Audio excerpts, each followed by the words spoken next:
Hey everyone, Anders here with another Black Desert video. Today we're going to look at the test server update news. Test server updates will always go live on Korean servers first, so next week, and then global will get most things a week after. So about 2 weeks from the making of this video is when most of these things will go live for global. The only exception is the spring early graduation, which will be starting next week for everyone on PC. Now I'm going to start with the Archer changes. Gaping Darkness forward guard duration has increased. The input is now WE and all of the flows now link with the E key. The forward guard from Volant Kick has been moved to Covering Fire. The forward guard from Vine Cutter has been moved to Arrow Explosion.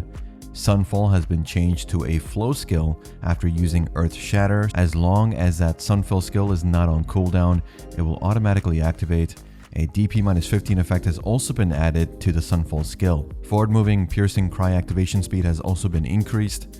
Zephyr Leap has been reworked to a Super Armor into Forward Guard skill.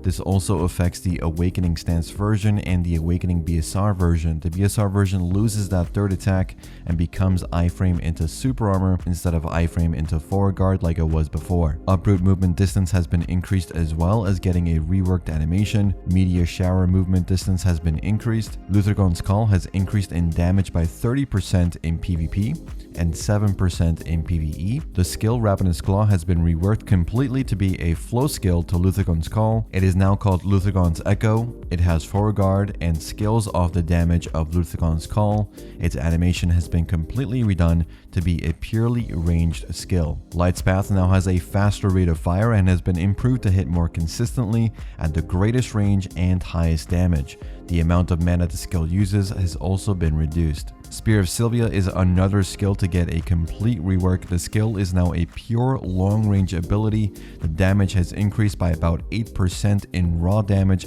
but now with the added bonus of long range, 100% crit, and a bond version, the core skill version that grants you forward guard while using the skill. The animation is a little on the slow side by itself, but it can be cancelled with Light's Path linking before using Spear of Sylvia. Marked Bloom has become its own skill. It can no longer be used on cooldown. The cooldown duration has been reduced by 1 second to 6 seconds. The movement speed debuff effect has been removed completely, and instead you now get a stiffness CC in PvP only. The skill also now has add-ons available if you want to use them on Marked Bloom. The full bloom melee range radius has been reduced and melee range damage has been changed to no longer be affected by arrow attack damage. Instead, the melee range damage has been increased and the crit rate has been swapped to be exclusive to the melee range damage. Grand Bloom no longer has crit rate on cooldown, and to compensate, the amount of hits reduced when used on cooldown has been reduced to -3 hits instead of -5 hits. And finally, the last change to Archer is the Piercing Light skill no longer has a pushback animation when releasing the attack, allowing you to be rooted in place when attacking. Those are all the changes for Archer this week. If anything changes, I'll let you guys know when these go live in Korea. They seem incredibly good for an already good class in large scale, but let me know what you think in the comments. Before I leave you, there were some other updates I wanted to talk about. One, of course, is the early graduation I talked about earlier. That is next week. Rewards are the same as usual. 100 stack for graduating if you have already claimed all the other Kaposha rewards. Guild management players will also be happy to know that we finally have the ability to renew contracts, invite players, and join guilds while being on different servers. I hope this works well and we can finally have this implemented into the game. It was honestly one of the worst things about the guild system, so I'm glad it's finally here. Trade revamp was introduced this week, but there is a new mechanic coming with this new mysterious caravan NPC. The wording is really strange, but it seems like it will sell incredibly cheap trade items and then buy them back at higher prices. Impossible to test right now, but I'll know more once it comes out in Korea next week and I can properly test it. There is a quality of life change for trade where you can see the item price of when you bought that stock and the current price to help you see how much it has changed. And these next few updates are for Land of the Morning Light, so Korea only.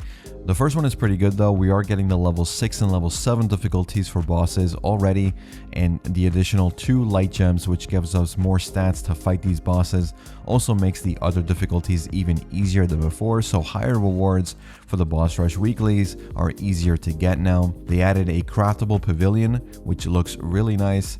They've also added the ultra rare gathering drop Millennial Wild Ginseng. This item will give you a crazy good buff we know nothing about for 90 days.